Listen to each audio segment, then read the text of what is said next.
Hola, ¿cómo les va? Estaba justo pidiendo algo, pero no importa. ¿Cómo andan? ¿Todo bien? Buenas tardes. Esto es de TV, el periodismo en el Congreso.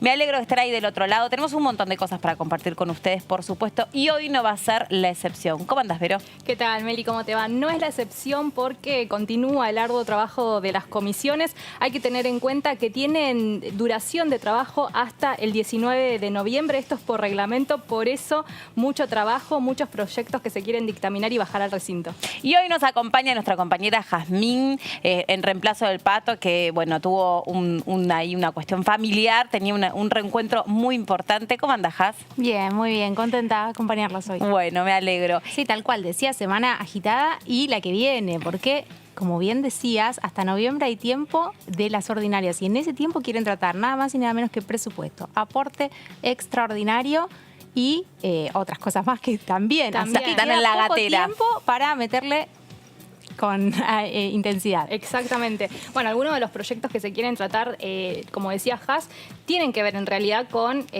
la situación de que el gobierno nacional priorizó la agenda económica para esta segunda parte del año y ahí sí entra el presupuesto 2021 y también lo que tiene que ver con las cuentas offshore, las sociedades offshore que no quieren o se prohíbe No van a recibir ayuda el del beneficio Estado. del Estado y un proyecto de ley que ayer tuvo modificaciones en la Cámara de Senadores y que también tiene que tratarse en la Cámara de Diputados, que es nada menos el de la ley de quiebras. Sí, concursos y quiebras que se había aprobado acá, ¿se acuerdan? En diputados con un consenso bárbaro y era rapidísimo porque si no hay un montón de empresas que se perjudican. Bueno, esto fue al Senado, en el Senado se dilató, se enfrió.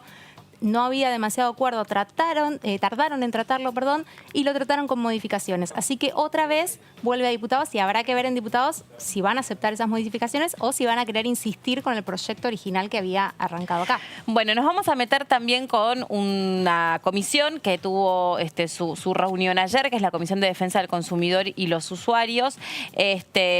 A propósito de eso, se está tratando de elaborar un código de consumidores para poder dejar bien en claro cuáles son los derechos de estos nuevos consumidores, no solamente los que estábamos acostumbrados, sino estas nuevas políticas de compra-venta, las plataformas que son intermediarias entre los consumidores y los vendedores, y todo eso trata de estar incorporado en este nuevo código. Exacto, Meli, hay dos proyectos de ley en la Comisión de Defensa del Consumidor, uno que tiene que ver o está presentado por el Frente de Todos y que ayer en la comisión decían o contaban que se viene trabajando con la Dirección Nacional de Defensa del Consumidor y también con la Secretaría de Comercio Interior de la Nación, que preside Paula Español, y el otro proyecto fue presentado por la oposición, por el interbloque de Juntos por el Cambio. Bueno, estas dos iniciativas se están debatiendo en esta comisión y básicamente se juntaron los aportes, pasaron 16 oradores en el día de ayer de distintas asociaciones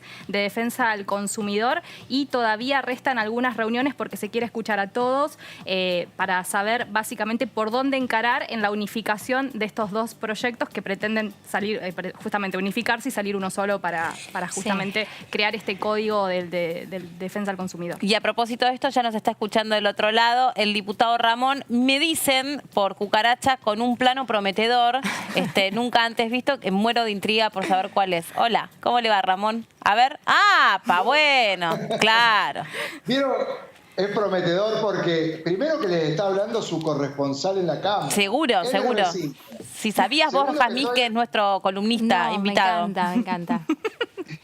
No estoy en la ruta, no hay un peludo que se me cruce enfrente. Claro. Estoy en una oficina tranquila, así que podemos hablar de los temas de Me los llama la consumidores. atención que dejó como la peluca un poco sauvage, porque la última vez estaba como, previo a la sesión, disculpa, Jazmín, esto es poco protocolar, vos no estás acostumbrada, pero yo te cuento, siempre es como un look cuando hay días importantes más formales. Hoy es más como sauvage. Bien. Hoy es viernes, chicos. Claro, Hemos es más peinado a la gomina Casual. casi Sí. y hoy tenemos otro look, claro, de viernes. Sí. Y bueno, ¿viste cómo funcionan estos sistemas? Cuando me agarran en la ruta, bien sabás. Hoy es un día donde uno se puede ir relajando un poquito. Sí. Ahora les digo una cosa. Sí. Y en esto me tengo que poner serio. Cuando hablamos de los consumidores Sí. y de la discusión para poner en funcionamiento legal un código que tenga como objetivo la protección del derecho de los usuarios y consumidores, yo me quiero poner muy serio.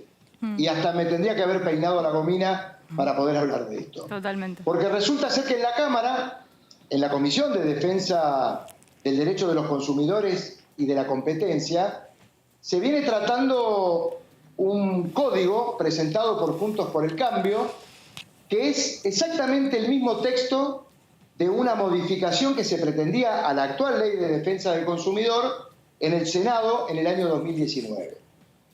Y hace muy poquitos días, el Frente de Todos, de una manera que desde nuestro interbloque no compartimos, también han presentado un proyecto de ley para que se ponga a consideración, no a discusión, de toda la sociedad en la implementación de un nuevo, o mejor dicho, de un código de defensa del derecho de los consumidores. Y está faltando, esta es la primicia que yo tengo para ustedes, en el sentido de que está faltando un tercer código que nosotros pretendemos que se ponga a discusión de toda la sociedad, que es de la manera que debe ocurrir una legislación que tenga el objetivo de proteger el derecho de los usuarios y consumidores, que sea progresivo, es decir, que avance hacia una mayor protección de los consumidores y que no sea regresivo como estos dos códigos o estos dos proyectos de código que se han presentado a tratar en la Comisión de Defensa de los Consumidores. ¿Este tercer código, Ramón, puede salir de la unificación de los dos proyectos de los bloques mayoritarios? ¿O es lo que se está pretendiendo o no? Va a ser muy difícil porque el objetivo de los dos códigos que se están tratando están a contramano del tercer código que está elaborando un equipo muy grande en donde participan asociaciones de consumidores, no convocados para que escuchen, sino convocados para que ayuden a la redacción de normas de derechos de los consumidores que sean de protección de la misma manera que lo establece el sistema constitucional en el artículo 42, y que hemos hablado muchas veces acá en el programa, que es que se debe garantizar la información, es un derecho operativo de orden público que no admite ningún tipo de discusión ni de menoscabo del derecho de los usuarios y de los consumidores. Podríamos hablar técnicamente, pero nos llevaría mucho perdón tiempo. que lo interrumpa, pero el proyecto que ha presentado el Frente de Todos se está trabajando directamente con el gobierno nacional. Así es, y tiene algunos aspectos que lo diferencian del proyecto de Juntos por el Cambio, pero en los aspectos sustanciales tienen mucha similitud, y lo que están haciendo con esos dos textos es regresividad respecto del derecho de los usuarios y consumidores en favor de los proveedores de productos y de servicios. Y permítame que les dé unos ejemplos para que se sepa de qué estoy tratando. Uno de los puntos esenciales y en los que cada una de las familias que está a lo largo y a lo ancho de toda la Argentina está padeciendo un grave problema de sobreendeudamiento a través de las tarjetas de crédito y de todos aquellos instrumentos que tiene una familia para poder llevar adelante esta economía, sobre todo en esta pandemia. Y fíjate vos que en ambos códigos tienen un artículo en particular en donde solamente consideran la protección del usuario bancario cuando el crédito que le otorgue una entidad financiera, de las estatales, autorizadas o no, lo sea para la compra de un bien o de un servicio de consumo. Y quedarían excluidos de la regulación que protege el derecho de los usuarios y consumidores todos los préstamos, como por ejemplo aquellos que dan las fintechs a través de los teléfonos celulares, es decir, todo otro préstamo que esté fuera de aquel dinero que te pueden prestar en una casa de comercio para comprar un bien o un servicio que te quieran prestar, queda fuera de... Esto es grave. Porque, ¿qué significa? Que todo aquel que obtenga un préstamo personal por parte de una entidad financiera o no se lo protege en todos aquellos aspectos que se le exige a una entidad financiera cuando tiene una relación de consumo con un usuario y consumidor. Delicado. Después, por ejemplo, yo no sé si ustedes han escuchado hablar, y supongo que sí ustedes, pero aquellos que nos estén viendo, del tema de la obsolescencia programada. Sí. ¿Qué es eso? Que ya están diseñados los productos para que se venzan antes de tiempo y uno los tenga que estar cambiando y se rompan. Es un temón. Porque sobre todo los insumos tecnológicos ya se los diseña para que se rompan y uno los tenga que cambiar o queden viejos. Bueno, viste vos que de esto se habla mucho, de que hay que proteger el medio ambiente. Y en este tema del consumo hay una relación directa entre el consumo de lo que yo necesito para la vida y de lo que quiero versus la sustentabilidad del medio ambiente. Claro. Y después hay un sistema de consumo que es aquel que se incentiva a través de la publicidad o de cualquier medio de comunicación, en donde lo que trae como consecuencia es el consumismo, utilizando todos aquellos medios de la naturaleza que no son renovables y tiene una consecuencia directa con la degradación del medio ambiente. Y cuando uno habla de la obsolescencia programada de manera lábil, en donde el proveedor no se hace cargo de ese tema, porque transcurridos los 2 años de la garantía que se prevén en estos 2 textos, el proveedor deja de tener responsabilidad, sobre todo porque no se sabe el momento en que se produce y hay una cosa más, todavía, aunque parezca mentira, en nuestro país, aunque mucho se ha tratado de hacer, no existe una planta de tratamiento de residuos electrónicos porque cuesta muchísimo dinero. Entonces, consumimos todos electrónica, queda vieja, queda vieja, queda vieja. Por ahí tenemos un número del gobierno de la ciudad para que retire la basura electrónica y después, ¿a dónde va? ¿Y cómo se recupera? ¿Y qué se reaprovecha de todo eso? Tal cual. Bueno, fíjate vos que hablamos recién en lo que va de este tiempo, hablamos de 2 temas en particular: la obsolescencia programada, la falta de responsabilidad de los proveedores, sobre el endeudamiento, el sobreendeudamiento de las familias. Por ejemplo, si alguien saca un préstamo por encima de 4 salarios mínimos vital y móvil, sí, automáticamente deja de ser un usuario bancario también para aplicársele las reglas que se le ocurran a las entidades financieras. Ayer Hay una presión muy fuerte. Sí. ¿Qué tal? ¿Cómo le va? Jazmín Bugliarini lo saluda. Le quería consultar, hablando de esto de los consumidores también. Hay uno de los proyectos... ¿Cómo estás? Hay unos proyectos que habla del consumo. Jazmín? Es que siempre hablamos por teléfono y me gusta verte personalmente. La cara, tal cual. Un gusto. Hay un concepto que incorpora el proyecto, que a mí me gustaría saber si eso sí está de acuerdo y cree que hay que mantenerlo, que es el del consumidor hipervulnerable.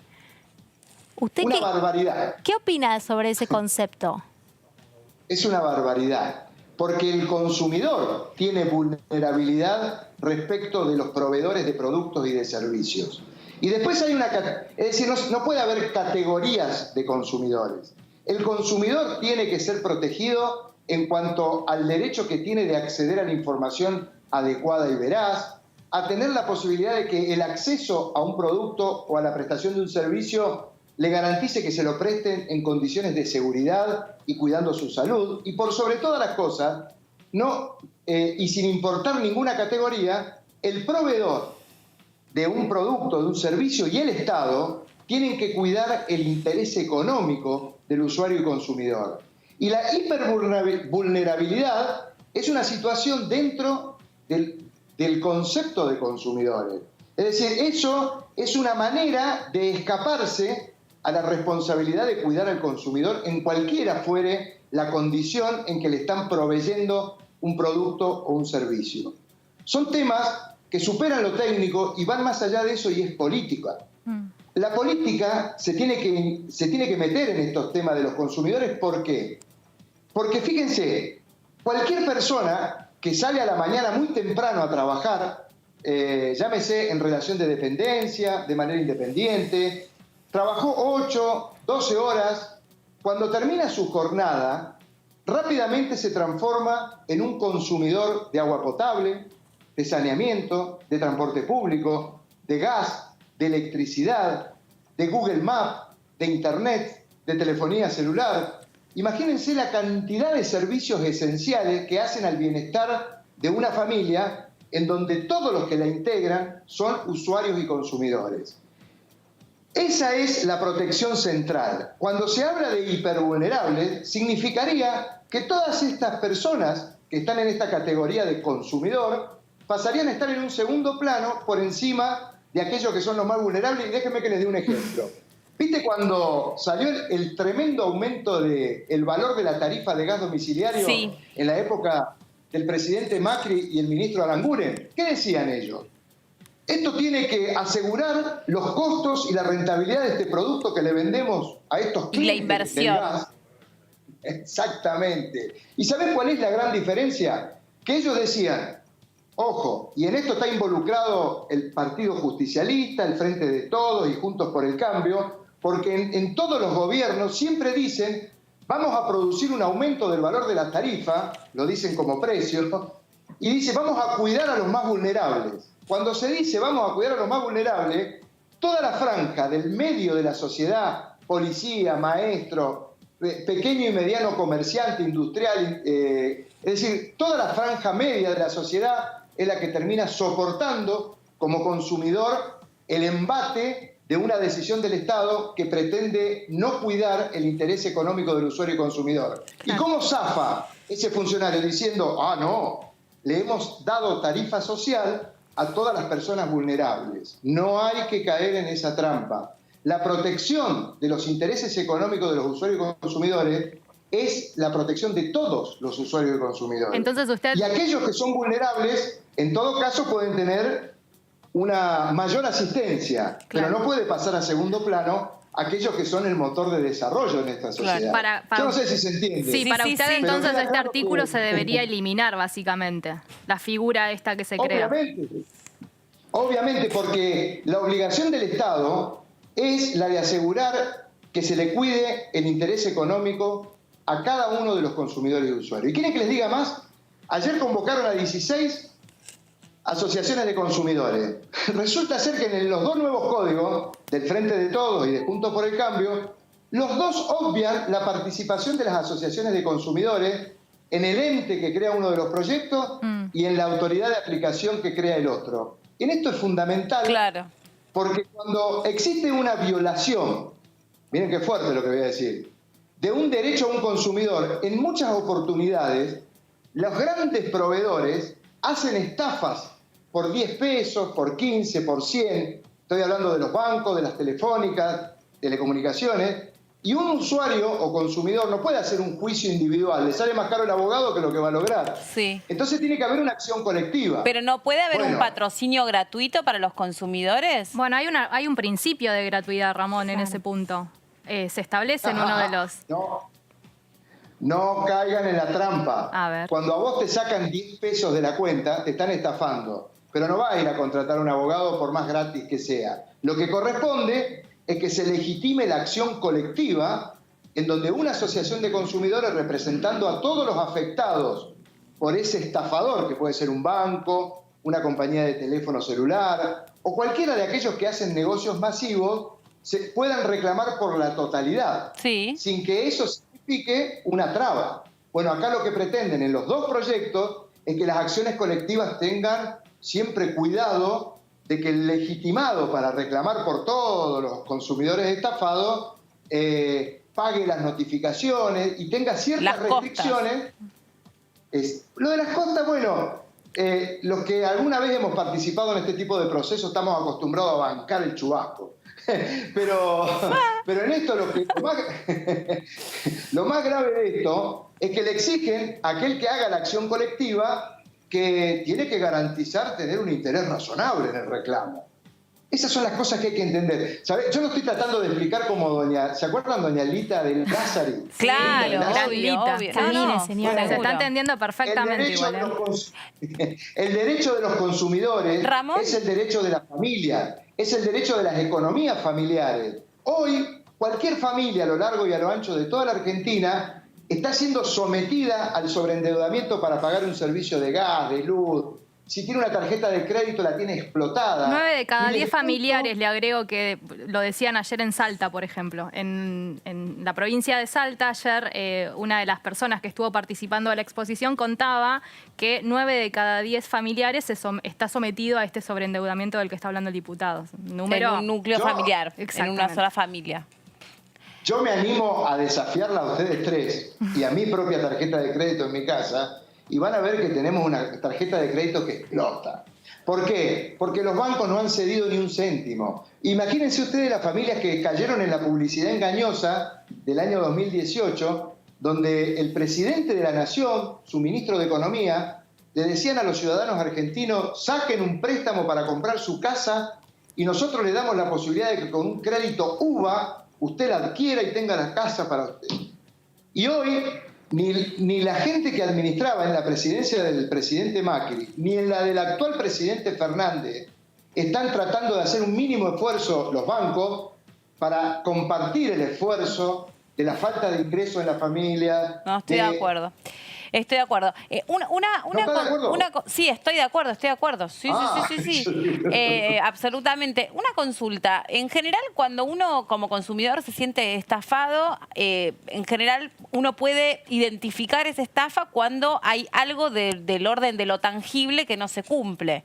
Cuando uno compra una cosa y le viene otra, cuando uno se supone que está pagando por un servicio y recibe a cambio otro. Pero hay otro tipo de estafa que puede sufrir el consumidor, que es una estafa que es intangible y que es emocional o que apela a otro tipo de servicios. Por ejemplo, me pongo a pensar, chicos, los famosos chicos de los viajes de egresados, que por un lado se han quedado con todo el dinero, pero por otra parte no pueden ejecutar ese viaje y eso suscita además una cuestión emocional para ellos o algo que está vinculado, no sé, por ejemplo, una mujer especialmente que va a ver si se cumple la ley de talles, no se cumple y recibe por lo tanto también una estafa o un daño como consumidora también en su emocionalidad y en su autoestima.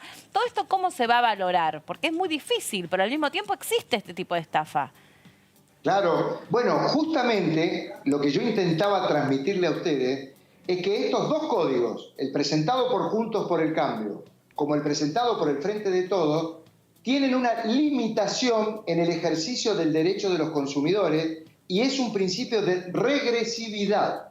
Acá lo que debiera tener estos dos códigos, si fueran realmente de avanzada, es que se debiera proteger aún más el derecho de los usuarios y los consumidores y no permitir que las financieras, los bancos, las empresas de telecomunicaciones, aquellos que venden productos como la ropa con talles solamente para aquellos que tienen la forma adecuada para la venta masiva, se sigan aprovechando de los usuarios y consumidores. Hay una cuestión que se llama el principio de no regresividad.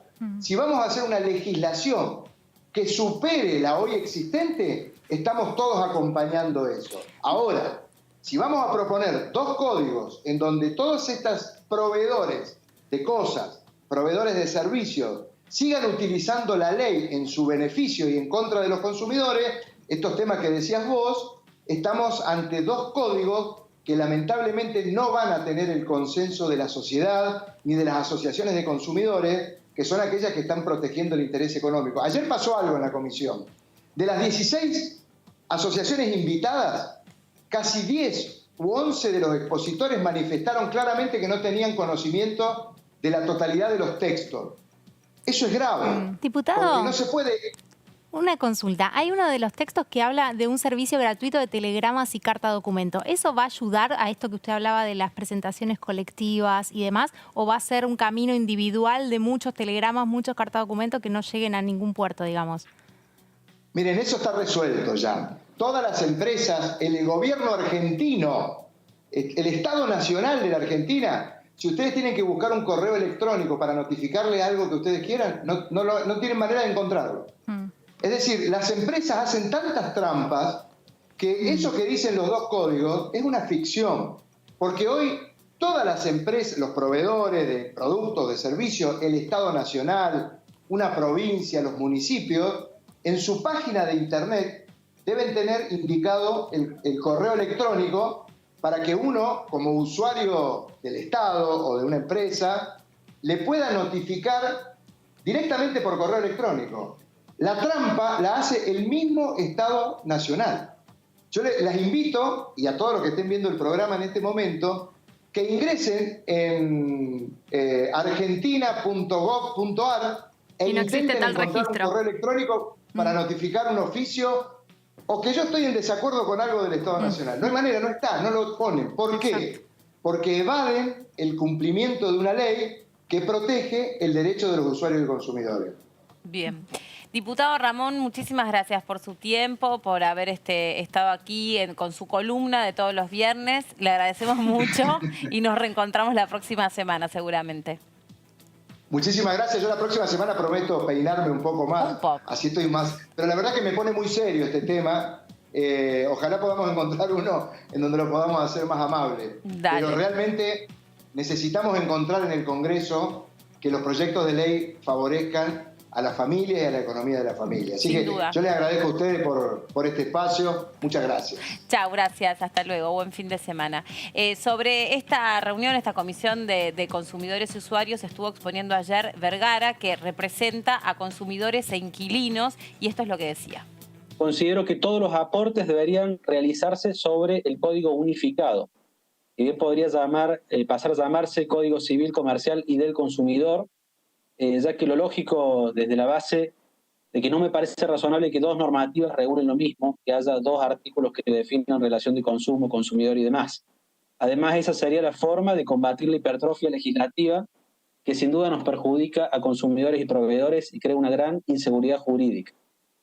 Me parece fundamental que se regulen las acciones colectivas, eso está en ambos proyectos, de forma muy parecida. Creo que esto es urgente y si bien se podrían hacer aportes, creo que lo más importante es aprobarlo cuanto antes a esta sección de la regulación de las acciones colectivas. Como punto de partida me parece más que aceptable y necesitamos manejarnos con leyes y no con acordadas o criterios judiciales, porque ahí tenemos un problema permanente en lo que es el acceso al reclamo judicial y a las acciones colectivas. Necesitamos que se obligue a todos los proveedores a constituir un correo electrónico donde sean válidas las notificaciones. Vi proyectos muy interesantes, tiene que incluirse en cualquier proyecto de modificación de la ley. Se avanzó en esto con la ley de alquileres, pero seguimos a mitad de camino. Mercado Libre, la empresa más importante en cuanto a comercio electrónico, no hay forma de contactarlo, no tiene un correo electrónico donde uno pueda enviar y solucionar un problema. Los bancos mandan mails que uno les responde y llega la contestación automática de que en esa casilla no se puede responder los mensajes. Y esto de la fijación de un correo, al menos para las entidades que trabajamos con la parte prejudicial, el reclamo prejudicial es indispensable, no tolera un día más. Se ha agravado muchísimo con la situación de la pandemia y con las restricciones a la circulación derivadas de la pandemia. Cierto. Bueno, estábamos hablando, otro punto interesante es cuando te querés desuscribir, ¿se acuerdan que existía este registro mediante el cual vos te podías elegir si querías suscribirte o no suscribirte? Pero bueno, es muy poco práctico. La verdad es que cuando uno tiene que empezar a fijarse, no sé, en aplicaciones, a ver cómo es, dónde puse yo mis datos, dónde me desuscribo, cómo dejo de recibir. Sí, o mismos servicios, ¿no? De cable y demás, que cuando te querés anotar, llegás al teléfono, te atiende una persona real, te anota en 10 minutos. Sí. Cuando te querés dar de baja, es muy difícil a veces y hablando de servicios, a una persona. Sí, por supuesto, y hablando, que es lo que decía recién ahí el expositor, hablando de servicios también otra cosa que es muy difícil es cuál es el precio real de la tarifa, cuánto cuesta de verdad el minuto en una compañía telefónica, porque cuando vos llamas y te quejas, enseguida aparecen las famosas no, sí, no se preocupe, por 6 meses, 7 meses, 60% de descuento. Ah, entonces me viniste estafando todo este tiempo. Exacto. Sí. Porque aparecen como por abajo de las piedras. Para esas promociones. retenerte te aparecen un par de Entonces, promociones. ¿cuánto cuesta eso? No, eso no está. ¿Y cómo controlás? Bueno, pero me están cobrando verdaderamente lo que... Sí. O sea, ¿qué precio tienen los servicios que consumimos? Y las publicidades engañosas para chicos, yo me acuerdo de ver el programa de Flavia y ver las publicidades de la muñeca que jugaba, interactuaba con la persona. Y claro, por ahí después abajo ponían algo que decía que no era verdad que la muñeca hablara. Pero yo me la había recreído y no sabía leer. Y yo quería esa muñeca, pero con locura, porque iba a jugar conmigo directo. Por supuesto. Bueno, es un gran punto ese, porque, claro, se estafa o se crean falsas publicidades para la gente mayor, pero para también chicos, para los chicos, que son, digamos, los que quieren, los que más consumen en bueno, cierta ahí está etapa, lo que mencionábamos antes en la charla con Ramón, la estafa emocional, a donde no hay solamente una cuestión que es tangible, sino ahí se robaron tu expectativa. Claro, porque en esa publicidad llegaba, era mentira que se movía sola. Se daba en una muñeca. Hay algo que me parece importante Exacto. para si quieren pasemos a otro tema, pero en cuanto a defensa al consumidor, es que Ramón tiró algo muy clave recién y es que él no está de acuerdo. Hay dos proyectos, el del oficialismo y el de la oposición. Todos sabemos cómo terminan estas dos cuestiones cuando hay una tensión entre los dos bloques mayoritarios y que siempre los que buscan el equilibrio son los interbloques, justamente el interbloque que lidera José Luis Ramón. Lo digo porque hay que pensar si esto hasta el 17 de noviembre, como decíamos hoy al principio, que van a funcionar las comisiones, va a tener algún tipo de consenso. Sí, si no se ponen si de van a acuerdo sacar un dictamen, claro, ¿no? Y entre se va a los avanzar. dos bloques principales o alguno va a tener que hacer modificaciones para conseguir el apoyo de alguno de los bloques Exactamente. O sea, intermedios. las comisiones en general van a funcionar Hasta el esa 17 de fecha. noviembre por reglamento, porque como lo decíamos también con Haas, el periodo ordinario del Congreso es del 1 de marzo hasta el último día de noviembre. Entonces se busca las reuniones hasta el 17 de noviembre para tratar de dictaminar la mayor cantidad de proyectos y que esos sean los que lleguen al recinto hasta el 30 de noviembre. Que dicho sea de paso, ha tenido actividad récord, yo creo, de cara a la cantidad de veces que gracias a la virtualidad se han podido reunir. Está bien que a veces la cantidad no equipara a lo necesario o a lo urgente. A la calidad. Por supuesto, porque también lo venimos diciendo, ¿no? A veces se quedan como debatiendo cosas que son para Suiza. Sí, sí. Y después, cuando querés vivir en el país real, te siguen pasando las mismas cosas de siempre. O muchas veces existen las leyes pero Sí. no se respetan. Es cierto que este año ocurrieron cosas como sesiones los viernes que eran impensadas en la normalidad, en la vieja Exactamente, normalidad. claro. digamos. Exactamente. Los días viernes una sesión, tanto en Senado como en diputados, No era ocurría. impensable y de hecho hasta mismo el trabajo de comisiones, ¿no? De manera presencial. Tal cual. Generalmente los días viernes, como la mayoría de los representantes volvían a sus provincias, no había actividad de trabajo de comisión en la Claro. Cámara de Diputados ni en la del Senado y esto de la virtualidad ha hecho que tanto lunes y viernes se trabaje en comisión. Sí, y me parece que a propósito ha quedado demostrado que es muy importante para la ciudadanía, porque antes que también se podía transmitir y se transmitía y se mostraban las actividades en comisión, eran mucho más tediosas, mucho más largas, mucho más encriptadas, en un lenguaje muy, muy complejo para el ciudadano de a pie. Y este tipo de cosas afectan nada más ni nada menos que nuestra vida cotidiana, regulan nuestros nuevos hábitos y nuestras nuevas conductas. Somos nuevos consumidores, pero no solo por la pandemia, sino porque estamos viviendo un nuevo mundo que requiere también, por ejemplo, de una rápida acción por parte de los que contraprestan un servicio. De pronto compraste algo, si en ese momento no encontrás el botón para anular la compra o en ese momento querés aclarar algo o que lo que decía recién me parecía espectacular, ahí uno de los expositores respecto a no hay un mail real de que el otro lado te contesten sobre el reclamo, hace que vos pierdas un tiempo que después a la larga si vos querés judicializar es precioso y perdiste mucho dinero en el medio. Es muy difícil, es uno de los pedidos que han hecho ayer las diferentes asociaciones de defensa del consumidor porque justamente no hay un registro de correo electrónico de los proveedores y a la hora de enviar un mail para hacer un pedido de notificación o de notificar a las empresas sobre las situaciones, hay muchas entidades que te mandan un correo que ya está preestablecido sin ningún tipo de respuesta y no tenés ningún tipo de contestación. Ayer ponían el ejemplo de Mercado Libre. Yo lo hice, ejercí, fui a la práctica y escuchaba a uno de los exponentes y decían, si vos entras a la página de Mercado Libre no tenés un correo electrónico para poder comunicarte y hacer el reclamo. Bueno, yo lo hice, no lo encontré tampoco.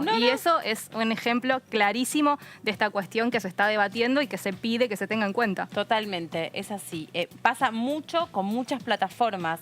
Ahora en mi cabeza no me acuerdo exactamente con cuál, pero me acuerdo que tenía que denunciar una situación y era algo en ese momento y no encontraba.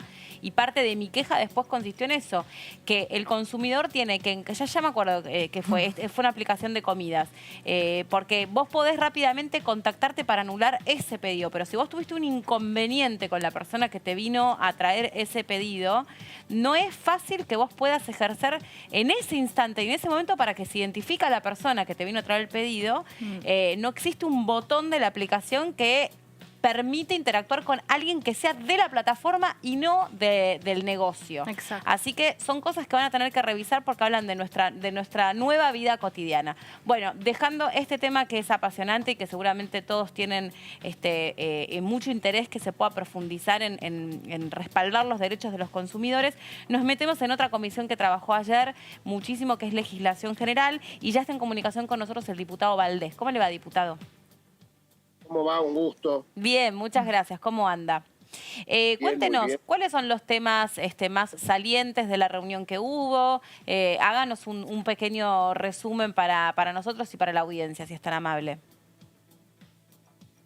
Tocó ahí un botón raro. Algunos que nos corta, proyectos, pero- mientras... el botón raro que tocó es que nos Era corta. ese que no iba, era justo el que no tenía Ahora- que ir. ahora lo Vamos a hacer traemos de vuelta, el ayúdanos. repaso de algunos proyectos que se tuvieron en cuenta en el día de ayer en esta Comisión de Legislación General que preside Cecilia Moró, del oficialismo. Muchos proyectos de resolución se estuvieron trabajando, sobre todo los que tienen que ver con declarar ciertos días para determinadas fechas como días específicos para, por ejemplo, un proyecto de la Foína Mabel Caparrós que pretende que el 4 de agosto de cada año sea el Día de la Soberanía sobre la Plataforma Continental, un proyecto que está muy vinculado a Valdés porque él es el presidente de la Comisión de Relaciones Exteriores y ha tratado proyectos vinculados sobre lo que tiene que ver O sea, con la serían, situación marítima.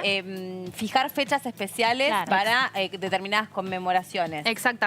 Este lo presentó, le decía, la Foína Mabel Caparrós. También otro día presentado por otro diputado, el diputado Koenig, que pretende que el 21 de septiembre de cada año sea declarado el Día Nacional del Charanguista en homenaje al maestro argentino don Jaime Torres. Es otro de los proyectos.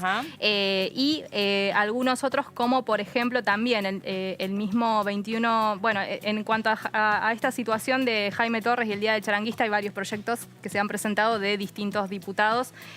Seguramente algunos han quedado de alguna oportunidad y por eso se han retomado en esta comisión. Otro proyecto busca que el 30 de noviembre de cada año sea declarado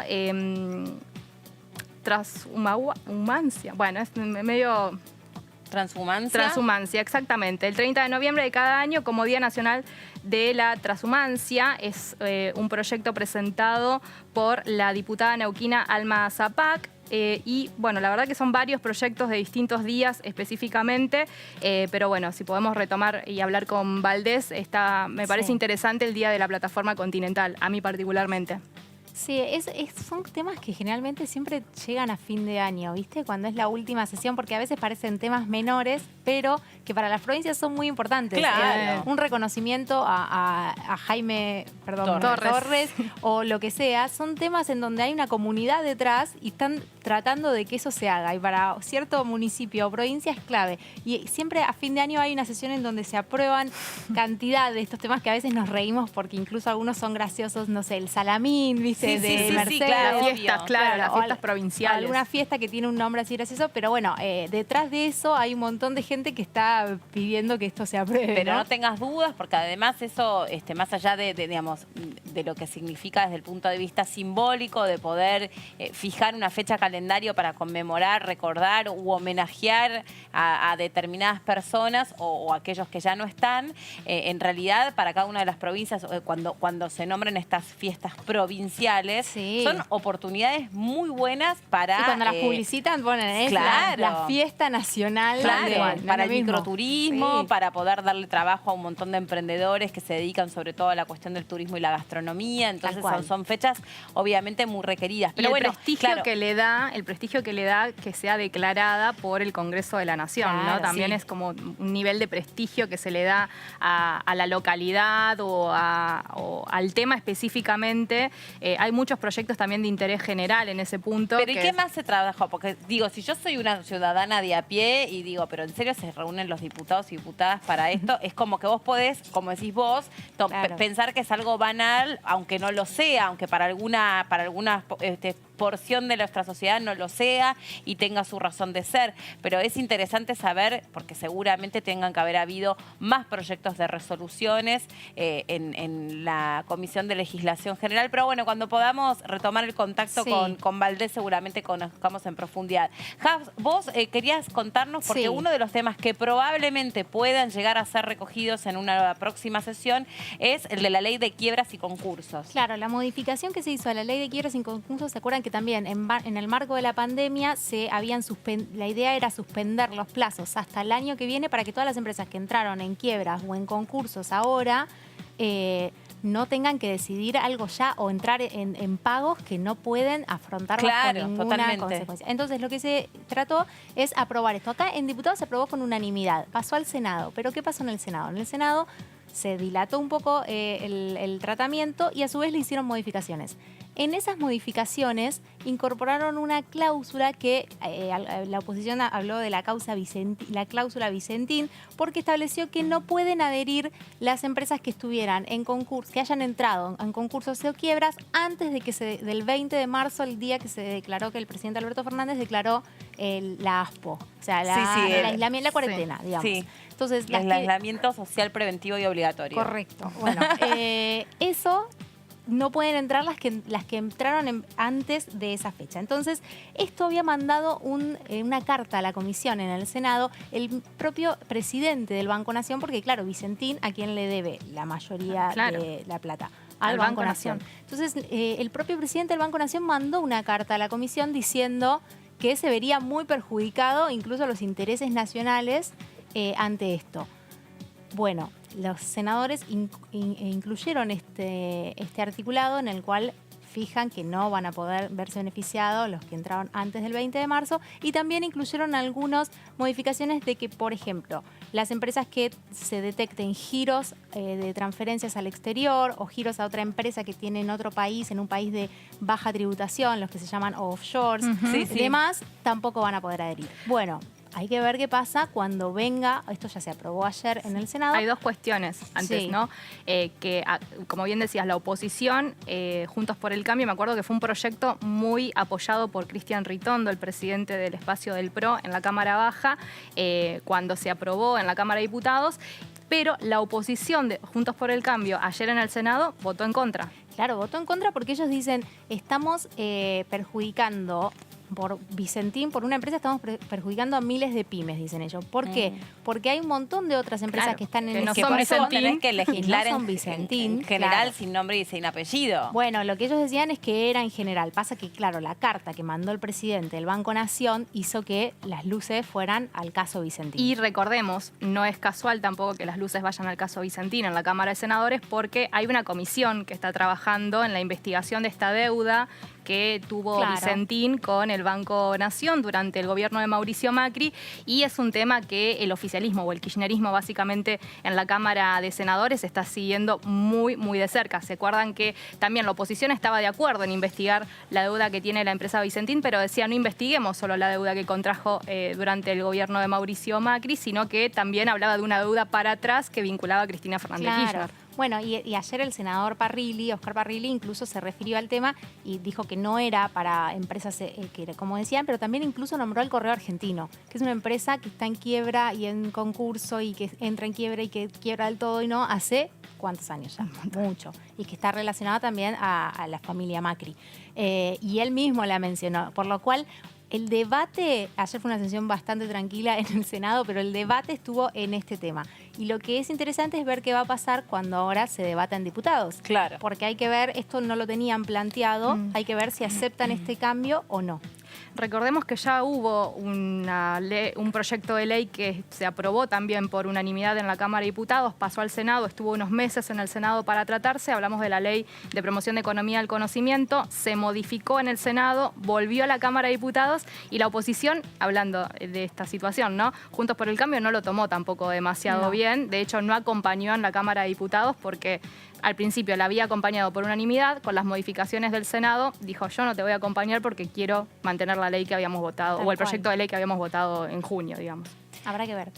Veremos. Hay una agenda, obviamente, que está concentrada especialmente en la pandemia, especialmente en todo lo que regula nuestra nueva forma de vivir, a partir de que el 20 de marzo ya estuvo vigente un protocolo de aislamiento y que fue cambiando, pero que naturalmente obligó que todos empezásemos a pensar en un nuevo país y en una nueva manera de regular la sociedad. Pablo Yedlin trabaja muchísimo en la comisión, o desde la Comisión de Salud, y queremos saber cuál es la agenda que están manejando para los próximos meses. Yedelyn, buenas tardes, porque esperamos que próximamente podamos pasar a este famoso paso que se llama post-pandemia, que no sabemos bien cuándo empieza, pero queremos creer que en algún momento hay un sol ahí al final del túnel de Ernesto Sábato. ¿Cómo le va, Yedelyn? ¿Cómo anda? Hola, ¿cómo están? Buenas tardes. ¿Todo sí, bien? Definitivamente hoy estamos todavía en la compandemia, ¿no? O sea, vamos a vivir un tiempo con la pandemia. Una de las iniciativas legislativas que tiene que ver con esta salida fue la que votamos la semana pasada y que pasó al Senado, que tiene que ver con la ley de darle las herramientas al Ministerio de Salud para la compra de las vacunas, ¿no?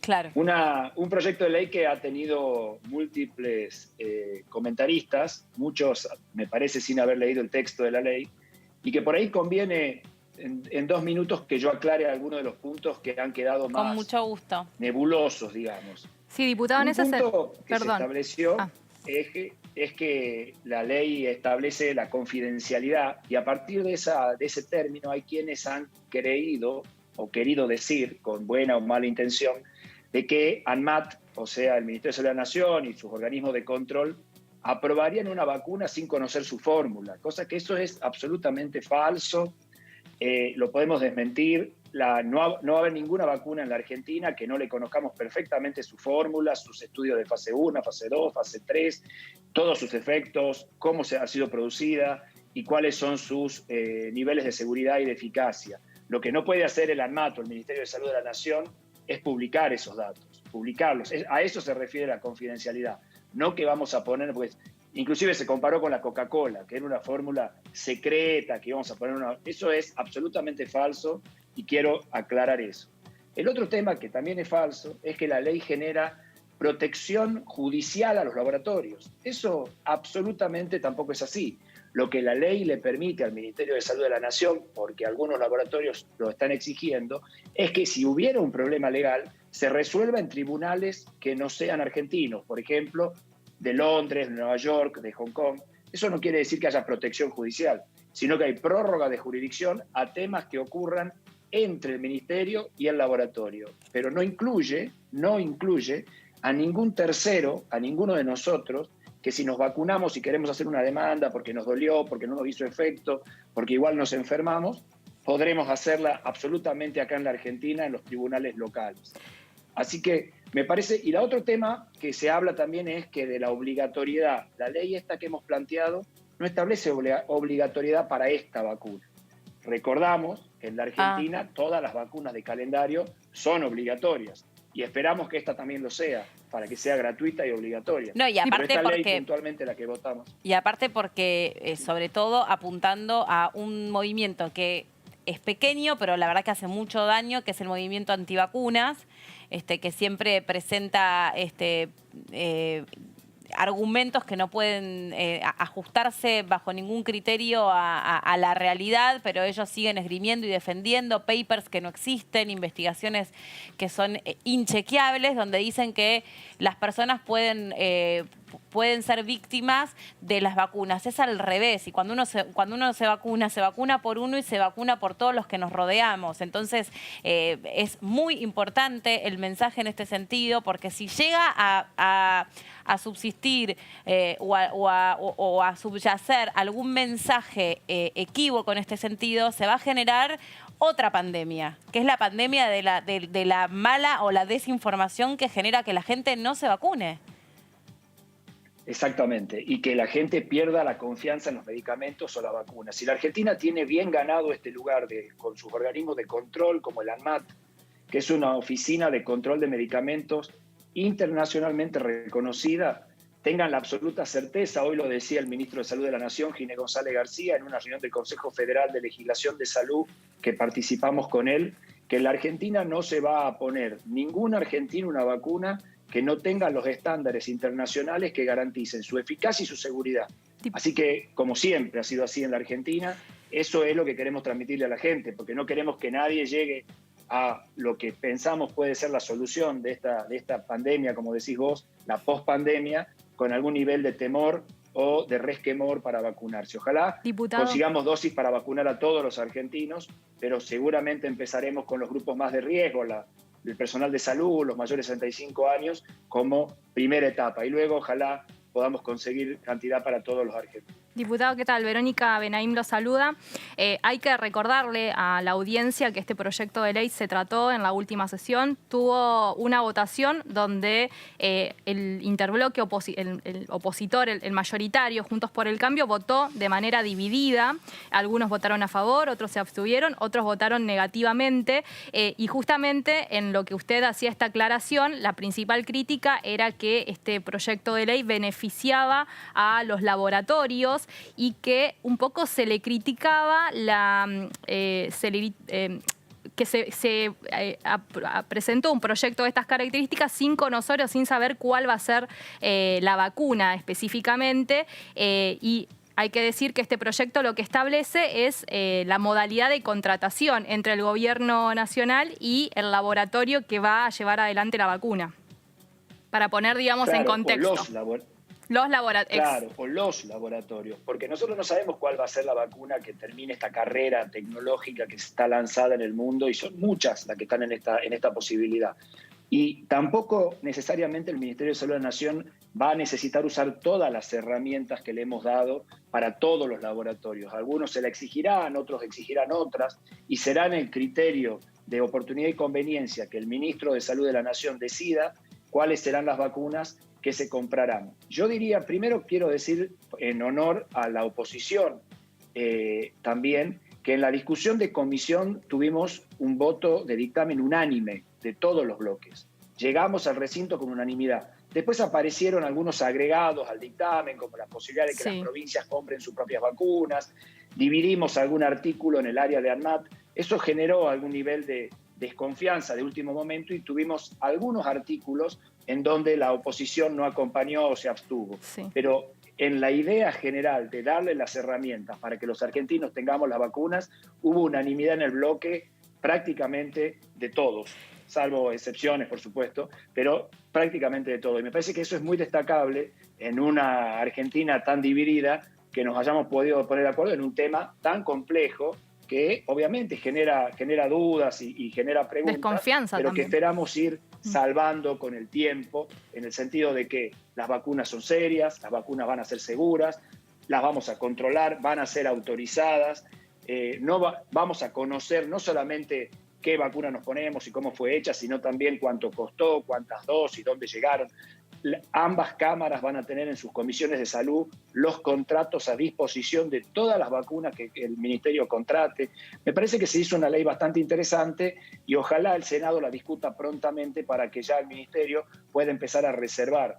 Para que ustedes sepan, Europa, Estados Unidos, Japón, muchos países, Chile, ya están reservando vacunas. Nosotros todavía no lo pudimos hacer porque nos faltan estas herramientas para poder avanzar en esto. Claro. Diputado, ¿y en el Senado cree que va a haber luz verde entre los dos bloques principales, no?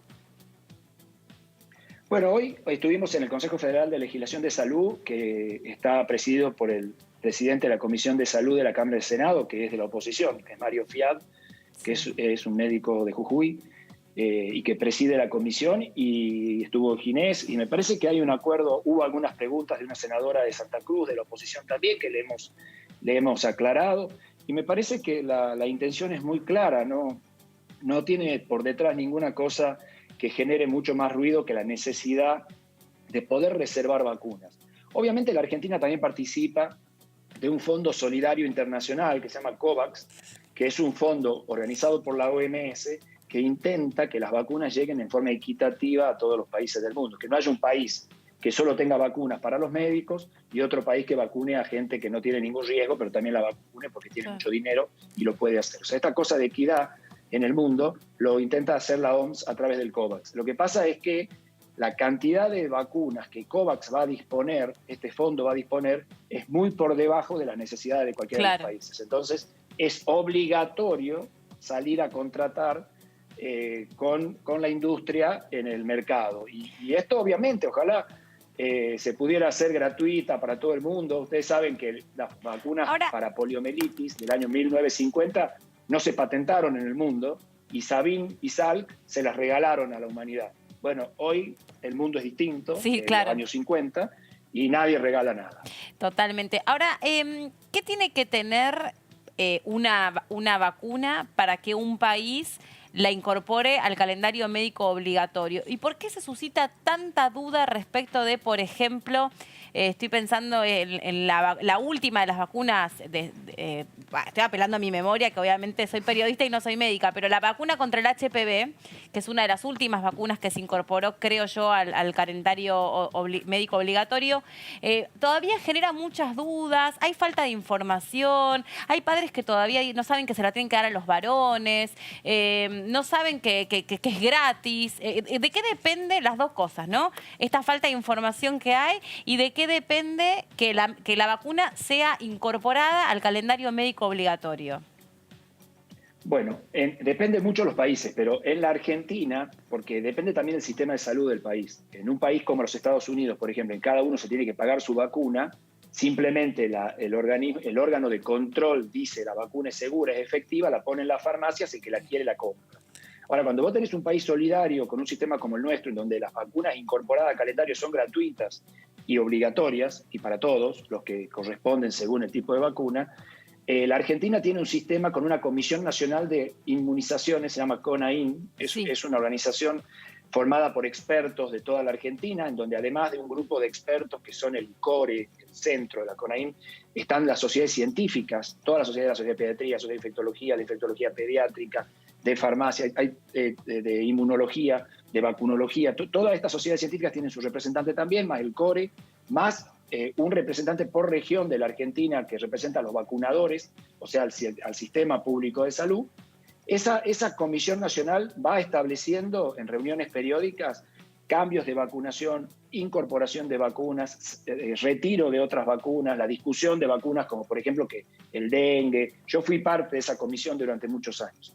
Esa comisión recomienda, el Ministerio de Salud de la Nación tiene esa recomendación que no es vinculante y a partir de esa recomendación es el Ministro de Salud de la Nación quien, por resolución del Ministerio, determina, en base a la recomendación de CONAIN y por supuesto de vacunas registradas en ANMAT, que esa vacuna entra a calendario. En ese momento pasa a ser obligatoria, gratuita para los grupos expuestos. Eso en cuanto a cómo se hace. En cuanto a por qué hay todavía reticencia a algunas vacunas, bueno, eso es un problema que tenemos en el mundo, no solamente en la Argentina. Hay grupos antivacunas que se expresan contra las mismas. Las redes sociales han permitido la difusión muchas veces de material inapropiado. Incluso hay muchas redes sociales que ya no lo están permitiendo hablar en contra de las vacunas. Me parece que también hay un error del gobierno que quizá hace menos comunicación de la que debiera hacer en estos temas. Como vos decís, la vacuna de HPV primero fue para las nenas solamente de 11 años, porque sabemos que previene el cáncer de cuello de útero. Después vimos que la cobertura de vacunación en mujeres no superaba el 50%. Se decidió vacunar a los varones también de 11 años con el objetivo, como es una enfermedad, el HPV venérea, es una enfermedad de transmisión sexual, el hecho de tener varones inmunes también genera menos contagio en mujeres. Entonces, se entendió que esa era la decisión, la CONAIN lo recomendó, obviamente había experiencias internacionales que se revisa todos los datos de informe y se recomienda y el Ministerio toma la decisión. Y después, por supuesto, cada provincia en la Argentina, que tenemos un sistema federal, tiene por detrás la cadena de frío, que es muy importante resolver. Ustedes saben que no es solamente tenerla en el calendario, hay que tener vacunadores abiertos, hay que tener... Hay algunas vacunas de COVID, ya que está, les explico, que van a necesitar freezer, no solamente heladera. O sea, son una serie de inconvenientes alojadores que también ponen a algunas provincias que le dan garantía a la vacuna. Vero, tenías una inquietud. Sí, diputado, una de las cuestiones que se plantearon entre las críticas al proyecto de ley tiene que ver con la situación de indemnización si hay alguna mala praxis o alguna cuestión de fallo con la vacuna y que la indemnización se hace cargo al Estado. Y esto deja exento, digamos, de la responsabilidad a los laboratorios. ¿Esto realmente es así? Si lo pudiera explicar, porque al menos eso quedó plasmado el día que se trató el proyecto en el recinto. Sí, sí. Es cierto que uno de los aspectos que la ley prevé para darle al Ministerio la posibilidad de contratación es que puede definir en el contrato de cada laboratorio, cuando lo decida así, la posibilidad de una cosa que se llama indemnidad para las indemnizaciones que hubiera que pagar. No necesariamente 100%, pero por ejemplo, qué sé yo, la Unión Europea con algún laboratorio X que hoy ya contrataron han definido 50% y 50%. Si hay que pagar indemnizaciones, se van a pagar a medias. Otros países con otros laboratorios han ido definiendo distintos modelos de contrato. También depende de a qué precio el laboratorio pone la vacuna, porque hay laboratorios que han puesto las vacunas a precio de mercado, Sí. caras. Y hay laboratorios que han decidido ponerla a un precio muy subsidiado, muy por debajo de los valores habituales de vacunas. Esos laboratorios exigen estas cláusulas porque dicen, nosotros vendemos las vacunas a un precio mucho más rebajado en esta época de pandemia, entendemos la necesidad del mundo de vacunar, pero si es que hay inconvenientes o hay que pagar indemnizaciones, vamos a compartir el riesgo o vamos a poner un riesgo 60-40 o lo que define el Ministerio. Nos vamos a ir enterando de qué herramientas y en qué manera el Ministerio terminó resolviendo estos contratos en la medida que los contratos se firmen. Lo que hicimos desde el Congreso es darle las herramientas. Es el Ministerio de Salud el que va a ir firmando cada uno de estos contratos según la necesidad. Súper interesante conversar con usted, Yedlin. Muchas gracias por su tiempo y además por brindarnos información que es tan difícil de comprender y uno a veces repite cosas que no son tan así y es importante también que los periodistas comuniquemos con precisión sobre estos temas para evitar acciones colectivas que son riesgosas para toda la sociedad. Así que muchas gracias. Muchas gracias a ustedes, que tengan un muy buen fin de semana y cuidarse mucho. Igualmente, hasta luego. Bueno, chicas, hemos hasta aquí cubierto parte de la agenda parlamentaria, pero queda más, obviamente. Queda mucho más. Queda mucho más, así que hacemos una pausa cortita, te damos tiempo para que te calientes el agua para tomar unos matecitos, Sí, por ya es ejemplo, la hasta hora, me ahora. parece, sí. Y regresamos en un ratito nada más.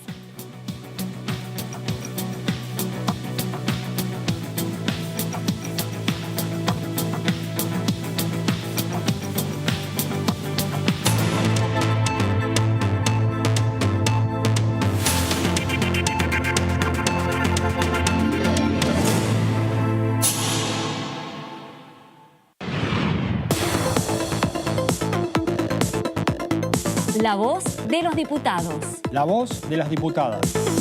La voz de la oposición.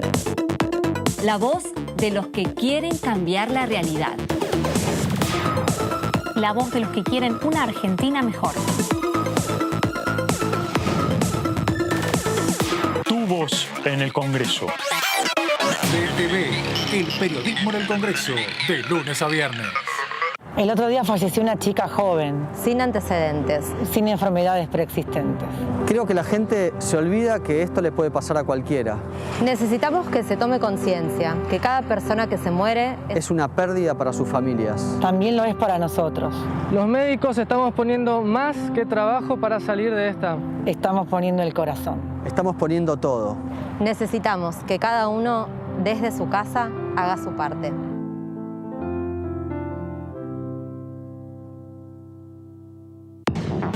Un viernes por la noche y este DTV Entrevistas.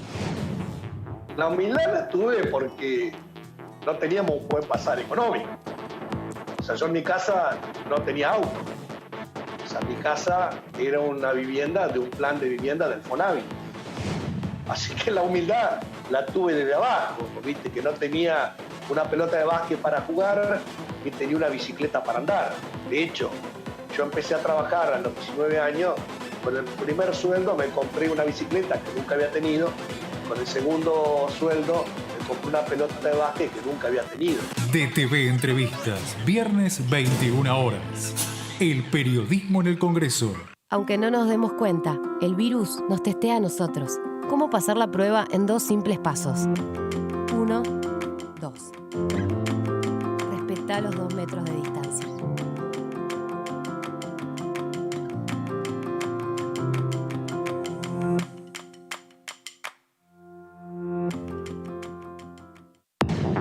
Todo lo que pasó en la semana en DTV.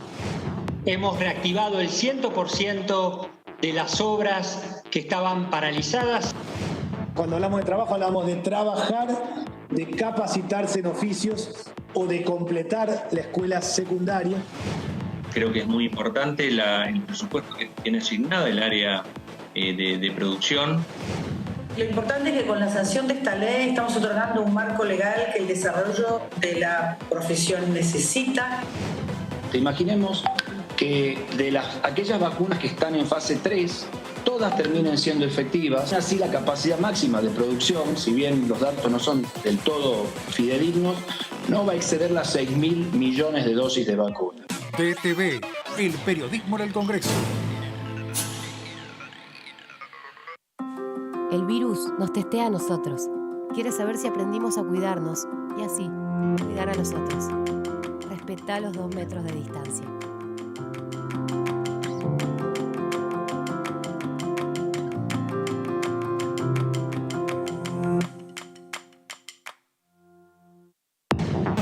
Bienvenidas y bienvenidos a Punto Género. Juro por los 30.000 compañeros detenidos desaparecidos. Con un enorme desafío por delante, una gran responsabilidad de poder ser fiel al mandato. ¿Con qué proyecto viene a la Cámara?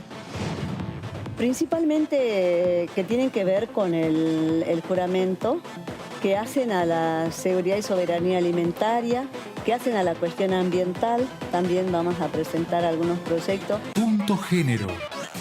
Domingos, 21 horas, por DTV.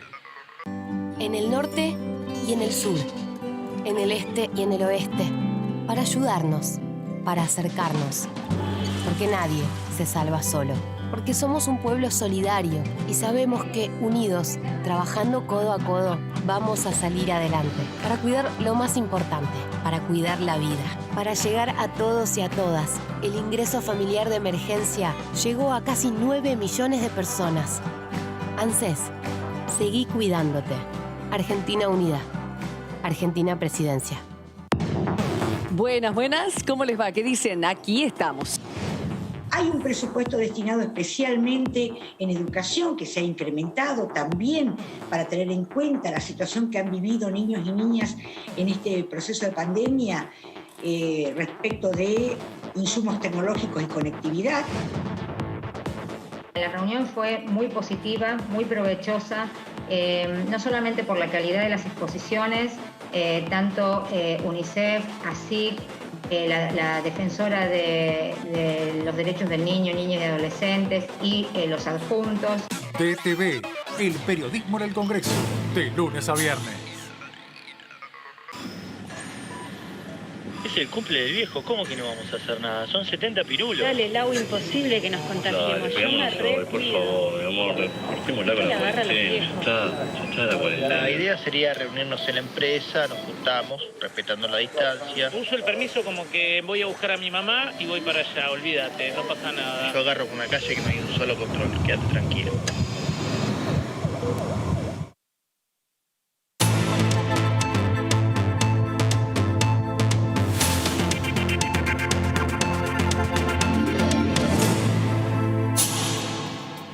Otra de las comisiones que siguió trabajando es la de Ciencia, Tecnología e Innovación Productiva, que ayer tuvo su 4ª reunión informativa, porque lo que se pretende obviamente es que este sector se ponga en marcha lo antes posible para poder tirar del carro general de la productividad argentina. Es un sector que obviamente da muchísimas fuentes de trabajo, pero también requiere de inversiones y sobre todo de inversiones también del sector privado. Proyecto de ley de financiamiento progresivo y federal es lo que se está debatiendo en esta comisión que preside José Luis Ricardo del radicalismo y que básicamente, como bien decía, se está evaluando o tuvo 4 reuniones donde estuvieron participando distintos referentes y actores de la actividad científica para evaluar un poco cómo se puede trasladar o presentar o plasmar este proyecto de ley en ayuda al sector de la ciencia y tecnología. Se dividió por distintas temáticas. Una fue el financiamiento o buscar aumentar el financiamiento del sector privado. En el día de ayer se debatió la articulación entre el sistema científico y el sistema productivo y por eso hubieron distintos actores participando. Yo me quedé con un testimonio, Melijas, de un representante del INTI que lo que pedía básicamente es que pasara a planta el personal de ese organismo porque dice, bueno, nosotros estamos trabajando, la mayoría somos contratados, no hay pases a planta permanente y esto hace que nuestro salario se vea un poco reducido y que el presupuesto que él decía durante los últimos años del gobierno de Mauricio Macri fue básicamente un organismo desfinanciado y que ese presupuesto solamente hoy sirve para cubrir la cantidad de salarios vigentes, pero que se pierden eso y no se avanza en las cuestiones científicas. ¿Se acuerdan la cantidad de protestas de los trabajadores del INTI que ocupaban la autopista reclamando primero porque se estaba vaciando directamente el instituto, pero además por los magros salarios que en general cobran nuestros científicos y en este sentido el reclamo, digo, atraviesa o va mucho más allá del gobierno de Mauricio Macri, pero me acuerdo que eran como sistemáticas las protestas de los trabajadores y los sindicalistas. Y ese es uno de los puntos clave, porque ayer se hablaba justamente de buscar la forma de que no ocurra lo que pasó con una gran crisis que pasó acá en Argentina en 2001, que fue la fuga de cerebros, que se vayan grandes mentes que trabajan y aportan e innovan a otros lugares porque no se les dé el lugar o que no se les dé plata reconocimiento para salarial, poder trabajar y hacer, más allá del sueldo, los fondos para que puedan producir y probar desarrollar. Y desarrollar, exactamente. Y bueno, eso es como la base por ahí de los dos proyectos que hay. ¿Qué porcentaje del PBI se le va a otorgar al área de ciencia y tecnología y innovación para que se puedan desarrollar? Y ahí hay dos grandes diferencias entre el proyecto oficial, que es más austero, ellos dicen más real, y el de la oposición, que es más ambicioso.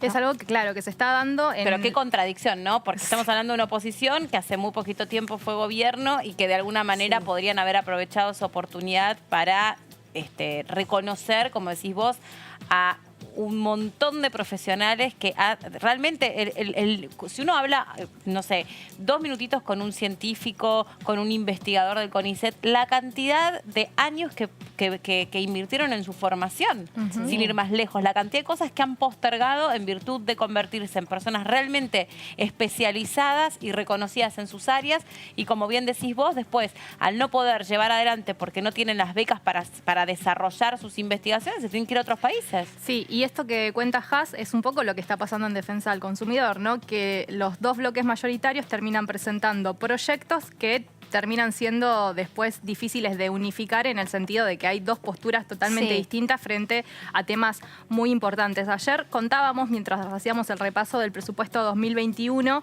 esto que vos también hacías esta mención, ¿no? La oposición. Claro, durante el gobierno que manejó la oposición, las partidas o las designaciones de dinero al sector de la ciencia y tecnología fueron en picada, fueron cayendo, y hoy estamos frente a una designación que se tuvo en cuenta para el 2020 del 0.2% del Producto Bruto Interno y que el año que viene se pretende que sea del 0.5%, ¿no? Trepar unos 3 puntos por encima de lo que estamos, o la partida que está vigente en el año 2020. Claro. Y otra de las cuestiones que se tienen, o al menos que se están evaluando, es específicamente también la infraestructura, esto que decía Haas, no solo la situación salarial de los científicos de las distintas áreas, sino que tengan las herramientas económicas para, los recursos económicos para poder avanzar en sus investigaciones. Sí, de hecho, el proyecto, el de la oposición de Juntos por el Cambio, de Ricardo,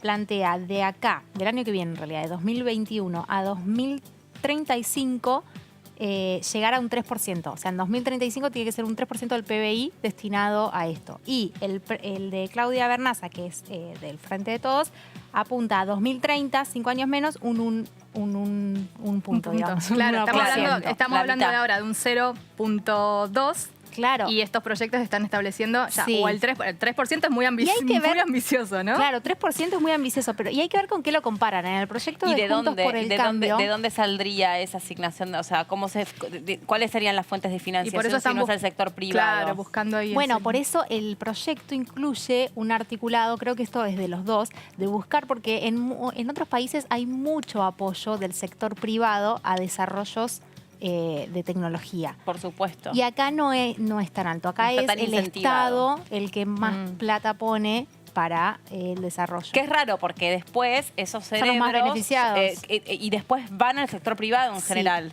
O sea que Sí. es raro que, bueno, raro. Habla también de los daños estructurales que tiene este país preexistentes a la pandemia. O sea, basta de echarle la culpa a la pandemia. Dejémonos de hinchar con eso. Acá hay un daño sistemático y estructural que hace que, por ejemplo, la verdad es que, entre otras cosas, estamos frente a una pandemia porque no escuchamos a los científicos y a las científicas que Tal venían cual. anunciando que iba a ocurrir. Y me parece que en el debate siempre entran en juego las prioridades. Entonces siempre se termina hablando, bueno, que es una realidad de nuestro país, en los niveles de pobreza. Entonces, bueno, ante la pobreza, los recursos siempre terminan yendo hacia un destino. Entonces se hace mucho más difícil defender a veces que otros fondos puedan ir hacia otros lados. Eso es cierto lo que vos decís, pero también yo me acuerdo hace muchos años cuando se hablaba de todo lo que es la soberanía alimentaria, que ahora está otra vez de moda, pero que se hablaba esto de que cada uno pudiera tener su propia huerta o que pudiera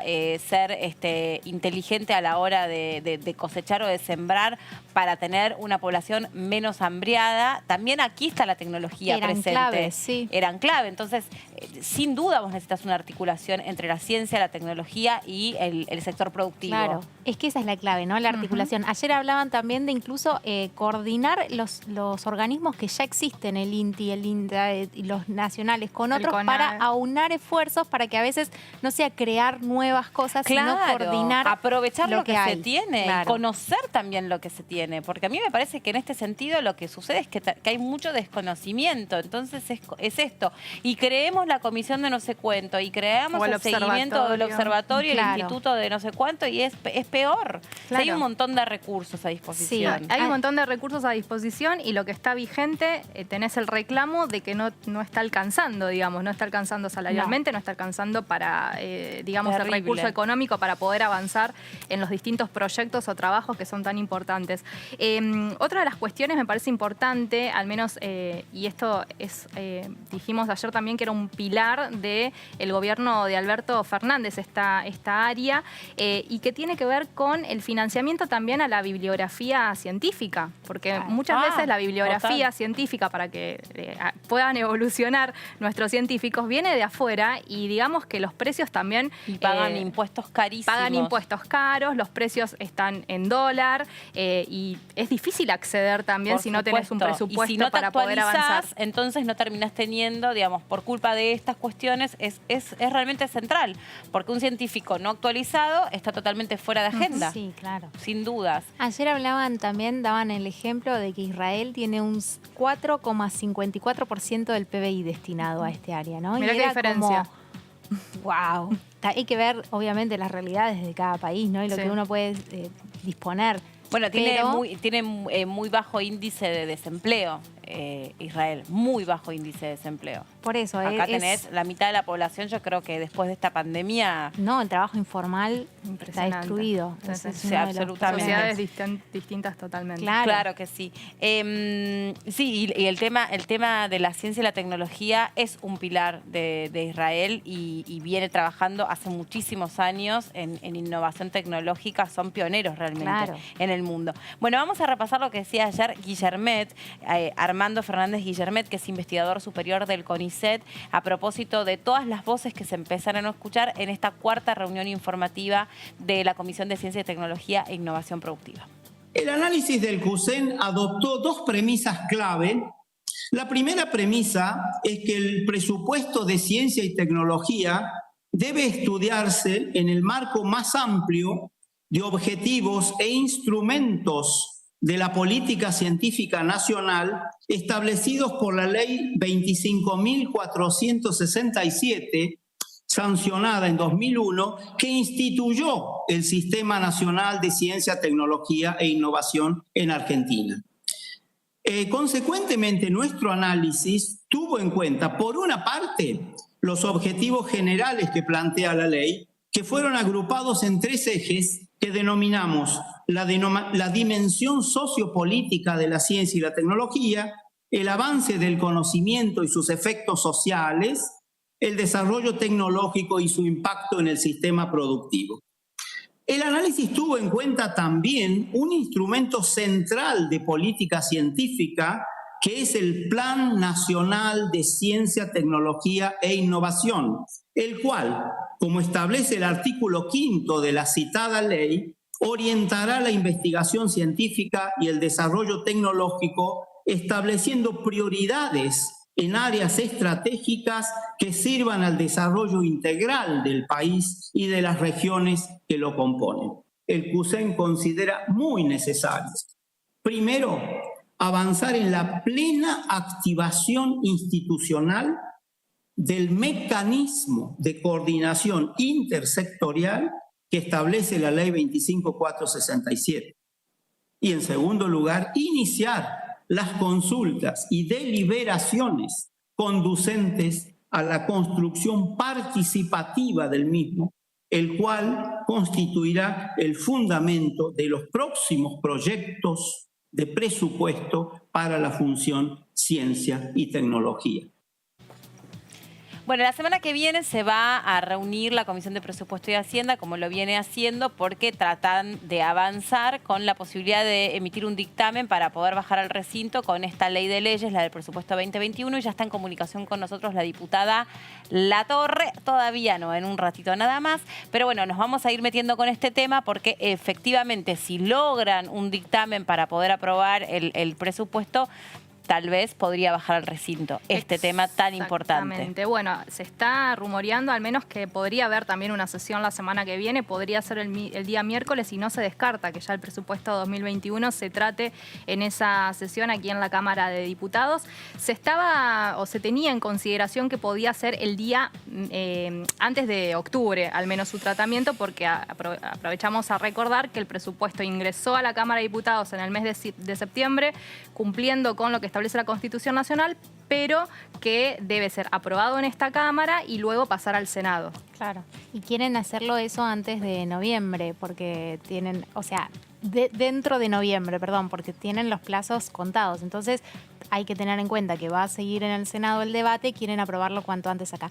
En la comisión última, Heller se llevó un pilón de reclamos para ir a negociar con el Ejecutivo, ¿no?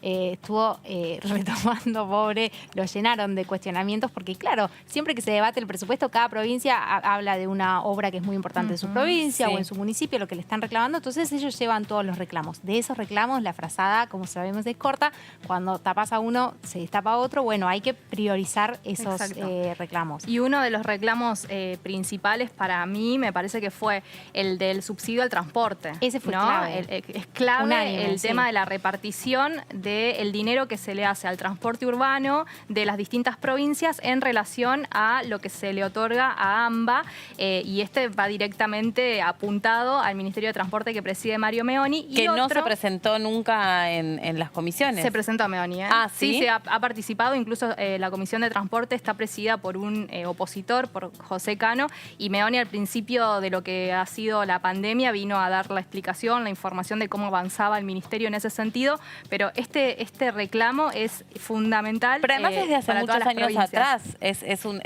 reclamo histórico el del tema de el subsidio al transporte y cómo es tan desigual ese reparto, y por eso cuando a veces nosotros, los que vivimos en la ciudad de Buenos Aires, nos quejamos por el precio del transporte público y lo mal que viajamos, a veces te dicen, bueno, no saben lo que cuesta viajar en el interior del país. Es que lo que hablaba la ex gobernadora Corpachi de Catamarca, que habló, dijo, en 10 metros ustedes suben 5 pasajeros. Nosotros tenemos que hacer 50 cuadras para subir 10 pasajeros, con lo cual encima es menos rentable. Necesitamos más subsidios. Y el dato que planteaban todos era que el AMBA, o sea, provincia, la ciudad y la provincia, la parte más cercana, digamos, el cordón más cercano, recibía 65.000 millones en subsidios, mientras que el resto de las provincias recibía solo 13.500 millones para dividir entre todas. Mira, totalmente. Con lo cual, la diferencia es abismal. Y lo curioso fue que no solo la oposición hizo el reclamo, sino que se plegaron a ese reclamo todos los del interior del Frente de Todos. Recordemos que tanto Santa Fe como Córdoba son provincias pioneras en este reclamo, que vienen insistiendo con esta cuestión, y donde los trabajadores, además es un sector que ha padecido la situación de la pandemia porque el transporte, al menos de larga distancia, en lo que tiene que ver con el transporte de los colectivos, por ejemplo, no está funcionando. No. Entonces, también es un sector que viene reclamando cuestiones salariales desde el mes de marzo. Sí, es incluso hay problemas gremiales porque no están cobrando muchos el sueldo, con lo cual tenés que ir con esos subsidios no solo a normalizar el servicio, sino poner de vuelta a los trabajadores y además a todos a trabajar, porque hoy están con los sueldos suspendidos en muchos casos. Tal cual. Bueno, está del otro lado la diputada Latorre. Gracias, diputada. ¿Cómo anda? Buenas tardes. Buenas tardes, ¿cómo están? Bien, muy bien.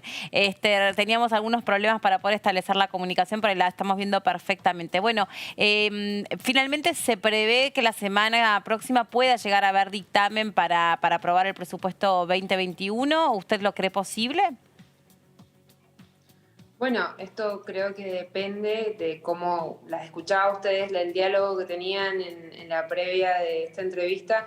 Y escuchaba que efectivamente hay ciertos pedidos que desde la oposición hemos puesto en el tapete para discutir, porque creemos que uno de los grandes defectos que encontramos en este presupuesto es que justamente es un presupuesto centralizado. Ustedes daban el ejemplo del Fondo de Transporte y muy bien graficaban lo que pasa en el interior. Yo soy diputada de la provincia de Mendoza, una provincia con un territorio extenso y una población dispersa en ese territorio.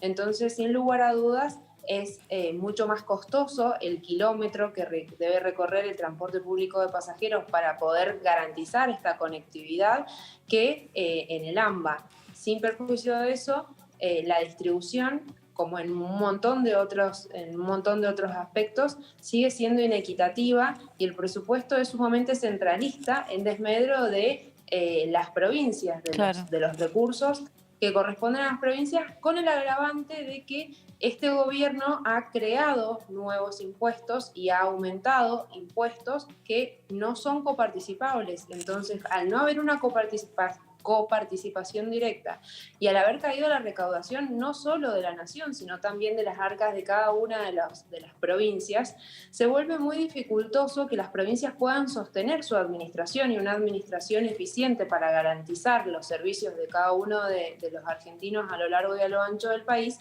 si se centralizan todos los recursos en un gobierno nacional que a su vez ha demostrado, y esto no es prejuicio ni es una cuestión netamente política, sino es una cuestión de hechos, ha demostrado no ser equitativo y ser discrecional a la hora de hacer este reparto de los recursos para asistir a las provincias, sobre todo en esta coyuntura de crisis, no tan solo sanitaria, sino también económica.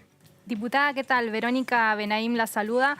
Quería consultarle sobre otra de las cuestiones que se hizo observación en esta Comisión de Presupuesto y Hacienda y que está vinculada a el tema de el dinero que se le va a destinar al manejo del fuego, teniendo en cuenta que Mendoza está también incluida en esta situación de incendios. Esto fue una observación que no solo hizo la oposición, sino que también el oficialismo, que notaban que había un bajo recurso, destino a este problema o a esta asignación para poder subsanar este problema. Tal cual como lo decís, y volviendo al ejemplo que damos recién del Fondo del Transporte, donde no tan solo hemos sido las provincias con gobiernos de oposición, como la provincia de Mendoza, donde también sufrimos los incendios, sino las provincias gobernadas por el mismo oficialismo. Hoy los problemas más serios en cuanto a estos incendios forestales están en las provincias de Córdoba y de Santa Fe, y es insuficiente la distribución de los recursos, pero a ver, yo creo que si vamos tocando los puntos de a uno, vamos a ver un mismo carácter común en cada uno de los temas que vayamos tocando, y es que es un presupuesto inconsistente. ¿Y por qué inconsistente? Porque hay una realidad que se está queriendo negar y se está diseñando un presupuesto queriendo imponer a través del relato otra realidad que se viene a solucionar. Entonces, la realidad de los fondos que se necesitan para hacer frente a esta situación crítica y apremiante que no espera, es decir, no podemos sentarnos a discutir más o menos, sino que esto tiene que ser una solución inmediata y tiene que estar proyectado para el próximo año en forma sensata, no en función de un relato, sino en función de una realidad que nos apremia. Pero un relato, diputada, que según su opinión quiere construir qué realidad, o sea, ¿en qué está basado esto que usted está diciendo? ¿Cuáles serían las necesidades reales de la provincia en términos de presupuesto que según usted pueden llegar a estar descuidadas o minimizadas o subestimadas en este presupuesto que se está discutiendo? Esto que te comentaba recién, esto de subestimar la autonomía de las provincias y centralizar la recaudación de los recursos con criterios discrecionales, porque los vemos no tan solo en el reparto del fondo de transporte, sino también en la infraestructura, en los fondos para infraestructura, para obras públicas, en la coparticipación, claro, para obras públicas, en las cuales, sin lugar a dudas, hay provincias más premiadas que otras, pero el carácter del centralismo y la inconsistencia, una inconsistencia que parte desde el mismo momento en que el ministro de Economía presenta un proyecto de presupuesto con una proyección de un dólar a 102 pesos y ese mismo día, a últimas horas del día, cierra en 135. Entonces, desde ese momento, una inflación que tampoco es proyectada, que tampoco es la real, es decir, han querido ajustar los números a una realidad paralela a la que estamos viviendo los argentinos y las argentinas. Entonces, la conclusión que podemos sacar de todo esto es que si no somos realistas y sensatos y partimos de un diagnóstico certero, no vamos a encontrar nunca las soluciones justas y necesarias. Diputada, ¿cómo le va? Jazmín Bugliorini la saluda. Te quería consultar porque hubo un Zoom, ¿qué tal? Ayer o anteayer de Juntos por el Cambio, que incluso participó Horacio Rodríguez Larreta para hablar un poco del presupuesto. La idea del interbloque de ustedes es acompañar en general y marcar algunas diferencias o votar en contra de algunos artículos puntuales. Creo que es apresurado hablar de esto cuando, como ustedes mismas decían, no está, la semana que viene se va a volver a tratar en comisión y es allí donde se van a decidir los dictámenes o el dictamen según a qué conclusiones y a qué negociaciones se pueda arribar. Juntos por el Cambio sí te puedo decir que ha sido propositivo en el sentido de brindar opciones y decir cuáles son efectivamente las falencias que nosotros encontramos en este presupuesto, que como te digo, una de las principales es el centralismo, que lo que hace, en palabras más simples, es atar la autonomía de las provincias a esta lógica que nos viene acostumbrando desde hace 10 meses el gobierno nacional y el oficialismo del látigo de la billetera. Las provincias no pueden quedar sujetas en sus administraciones y más en esta coyuntura de crisis. Que se entienda bien, sí. La crisis económica no es coyuntural en la Argentina, es sistémica y la venimos sufriendo no desde hace 4 años los argentinos, sino desde hace mucho más, desde hace 10 años que la Argentina no crece. Entonces, en este contexto agravado por esta situación de pandemia y los efectos económicos que ha tenido la cuarentena, obviamente que las provincias necesitan previsibilidad en sus ingresos y de ninguna manera, desde Juntos por el Cambio, donde tenemos una representatividad que va más allá del AMBA, sino también en el resto, en el interior, en el resto del país, en el interior del país, podemos lisa y llanamente acompañar un proyecto que no genera estas garantías de federalismo. Ahora bien, como te digo, esto será discutido seguramente la semana que viene en la comisión por los representantes que Juntos por el Cambio también tienen esa comisión, pero estos son los principales rasgos que nosotros criticamos al proyecto de presupuesto. Diputada, hablaba del látigo y la billetera. ¿Usted cree que esto se está visualizando con los gobernadores que no pertenecen justamente al Frente de Todos? Sí, tal cual. En la provincia de Mendoza, por ejemplo, esta semana pasada, recién, hemos podido, el gobernador Suárez ha podido suscribir una nueva asistencia financiera por 3.000 millones, pero claro, justo le iba a preguntar que se vienen a sumar a los 1.900 millones que recibimos en un principio.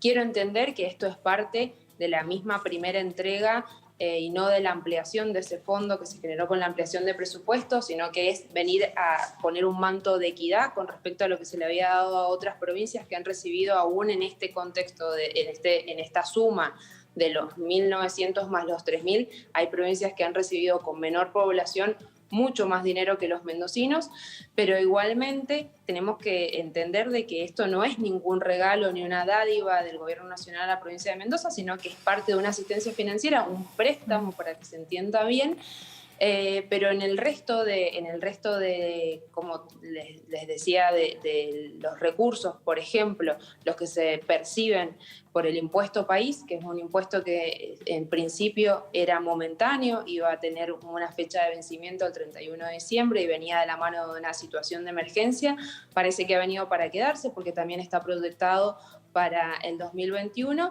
e incrementado porque, como sabemos, el cepo del cepo llevó este impuesto del 30 al 65 y sin embargo esos ingresos no son coparticipables, entonces no se prevé la coparticipación sobre la mayor presión impositiva que se ha puesto sobre todos los argentinos. Si bien no compartimos que sea la salida la mayor presión impositiva sobre todos los argentinos y las argentinas, menos aún cuando eso no tiene un reparto equitativo en la asistencia y en los ingresos de las provincias. A veces, diputada, ¿no le parece que, digamos, los asesores técnicos de los distintos ministerios de Economía, no quiero recaer en esto, sino en todos, no se les ocurre otras ideas que no sea presionar a los argentinos con impuestos? ¿No hay otra forma de generar recursos en un país que no sea siempre sacando dinero a una clase que realmente se está esforzando muchísimo con condiciones muy complejas en un contexto mundial realmente muy sacrificado para todos? Y parece que siempre el recurso es el impuesto, como que si no hubiese otra, o tal vez no lo hay, yo lo desconozco.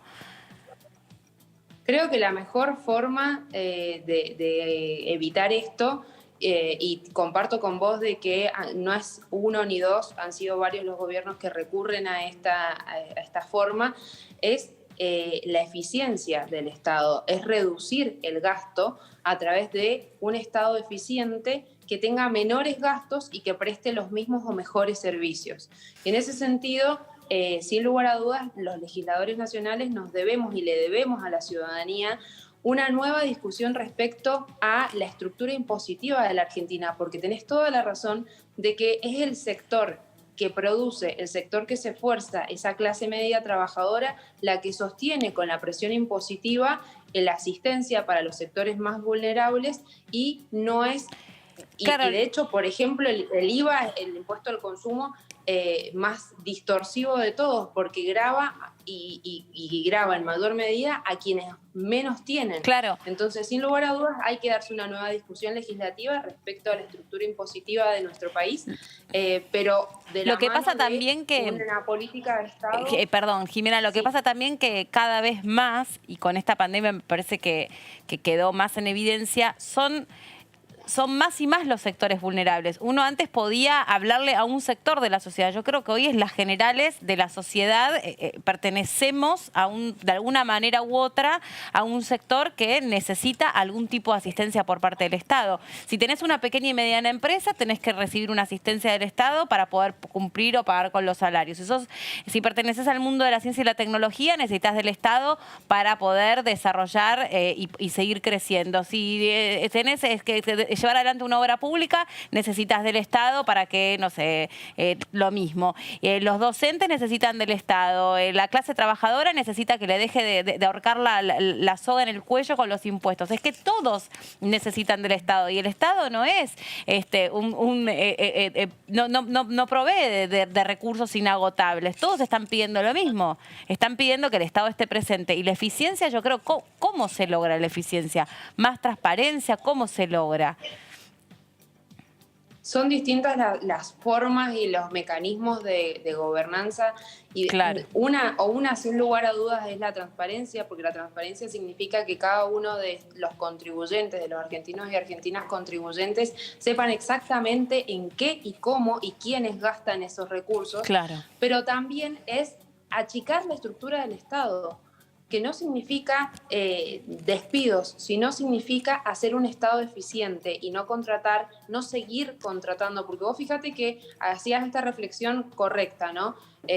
Todos hoy, de los distintos sectores productivos, de una manera u otra, necesitan de la asistencia del Estado, pero es un círculo vicioso, porque, como decís también bien, esa asistencia viene de la mano hoy de la emisión, y la emisión desmedida viene de la mano de la devaluación, es decir, el poder adquisitivo de nuestra moneda cada vez es menor. Y por otro lado tenemos esa presión impositiva que va creciendo medida a medida, decisión tras decisión. Entonces, primero tenemos que diferenciar si son políticas de Estado o si son políticas de un gobierno. Claro. Si son políticas de Estado, trascienden los gobiernos y las debemos sostener. Y por eso, desde Juntos por el Cambio, lo que sostenemos es que estas discusiones tienen que darse en el seno del Congreso, a través de los representantes, para que trasciendan un gobierno y sean realmente políticas de Estado, darnos una discusión respecto de la estructura impositiva que trascienda la política partidaria y sea una política de Estado respetada por los distintos gobiernos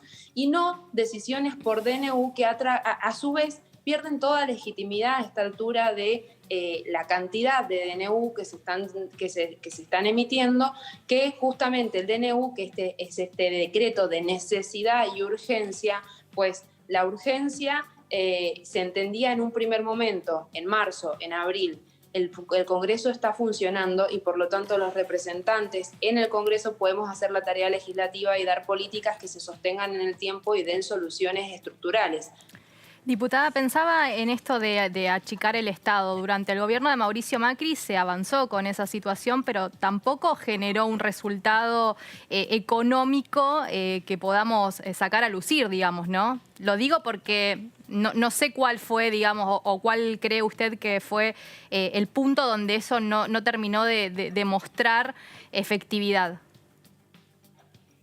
Bueno, podemos discutir la eficacia o no de algunas de las políticas o medidas que se han tomado en el gobierno de Cambiemos, pero lo que no creo que podamos discutir es el avance que se hizo en cuanto a el institucionalismo y la transparencia de esto que hablábamos anteriormente. Y esto de achicar el Estado, a ver si lo llevamos un ejemplo doméstico para poder traspolar y que quienes nos están escuchando, más allá de los conceptos de gobernabilidad y de administración del Estado, lo puedan llevar a lo que manejamos todos, es decir, a la economía doméstica. Claro. Cuando nosotros arrastramos mala gestión, cuando arrastramos vicios en un Estado que se vuelve un Estado bobo, porque realmente tiene más gastos, es más costoso de lo que produce o lo que permite producir, porque tengamos en cuenta que lo que tiene que hacer el Estado es generar las herramientas y las facilidades para que sea el privado el que pueda producir y el Estado pueda, a través del cobro de esos impuestos que contribuyen, con los que contribuyen quienes realmente producen, brindar los servicios con calidad y con eficiencia para todos los ciudadanos y las ciudadanas. Entonces, si empezamos a reordenar, obviamente que una condición de desorden con patologías que arrastrábamos desde hace muchos años, no van a mostrar frutos en un solo gobierno. Y volvemos a lo mismo entonces, tenemos que darnos discusiones de largo plazo. Por eso yo, por ejemplo, hago mucho hincapié en las discusiones de largo plazo que tenemos que darnos en materia de planificación energética.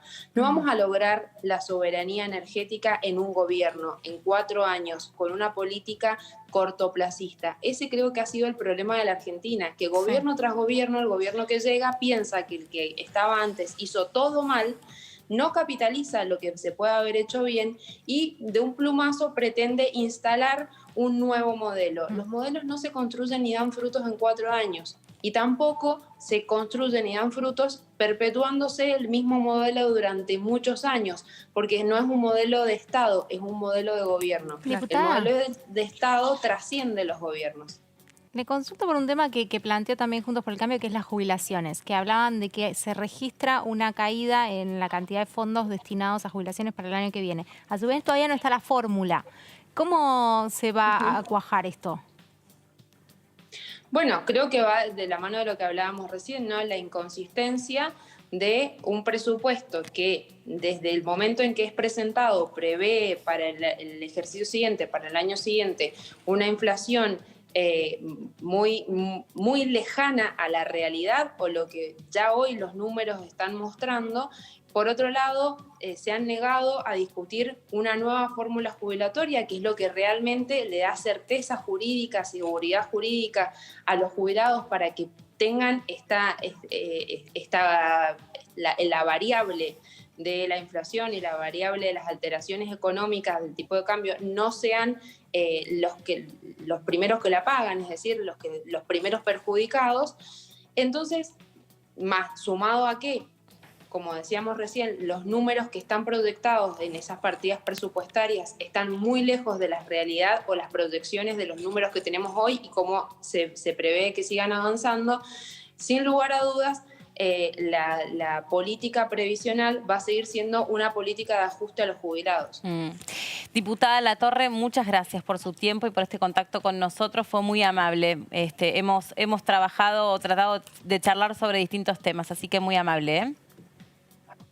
Muchas gracias a ustedes, que estén muy bien. Chau, hasta luego. Y hablando sobre el último de los temas que dejaba pendiente allí la diputada Latorre, era justamente el de la movilidad jubilatoria, que es uno de los temas importantes sobre los que todavía no hay demasiado movimiento, demasiadas novedades.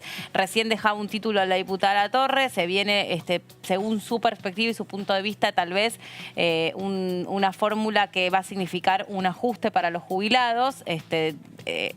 Yo creo que en este sentido, ahora vamos a repasar lo que decía el diputado Cacache, que entiendo que en este sentido debe pensar parecido, pero ¿qué se sabe hasta a esta hora, en esta altura de la semana, sobre la nueva fórmula de la movilidad jubilatoria? Es poco lo que se sabe concreto, porque te acordás que esta es una comisión mixta que va a seguir trabajando. Lo cierto es que también es uno de los puntos que tienen que acelerar en cuanto al dictamen, porque después que esta fórmula que se idee en la comisión, tiene que ir a otras comisiones también para su debate, con lo cual no es que una vez que está... Y tiene que ir al gobierno. El gobierno nacional tiene que enviar el proyecto a la Cámara de Diputados. O sea, los diputados le van a dar forma a esta o van a proponer una nueva fórmula. Que estuvieron trabajando en esta comisión. No solo hay diputados, hay también gente del gobierno, del Ministerio de Trabajo, del Ministerio de Economía y del ANSES, también supongo. Senado, senadores también que,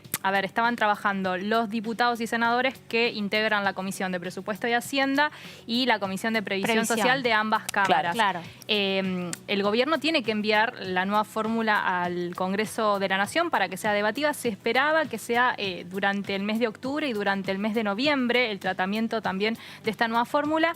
Y en el día de ayer estuvo hablando justamente la titular de ANSES, Fernanda Raberta. Ella dijo: estamos pensando en consensuar con el resto de los ministerios una fórmula en la que tengamos en cuenta la evolución de los salarios y también de los ingresos totales del ANSES y la recaudación tributaria. Así lo definió ayer Fernanda Raberta en una entrevista que brindó, porque justamente también es la encargada de controlar. ¿Cómo es? Repetir lo que dijo Raberta. Vero. Raberta dijo: están pensando en una fórmula que va a tener en cuenta tres situaciones: la evolución de los salarios, los ingresos totales del ANSES y la recaudación tributaria. Así lo manifestó Raberta en una entrevista que brindó a la agencia Telam, hablando sobre esta fórmula que, bueno, busca volver a un esquema. Recordemos que la cuestión previsional quedó congelada, si se quiere, cuando el año pasado, en el mes de diciembre, se votó las distintas emergencias a diferentes sectores de la Administración Nacional. Una fue la situación de jubilados, porque ¿qué dijo el gobierno nacional que asumió? El nuevo gobierno que asumía, que era el de Alberto Fernández, no estaba de acuerdo con la fórmula previsional que estaba funcionando, votada en el Congreso de la Nación durante el gobierno de Mauricio Macri, en una sesión que ustedes recordarán fue caótica, fuertísima. No solo adentro del recinto, sino que también en la calle. Después lo del tema de las jubilaciones de privilegio también. También, no solo con la cuestión de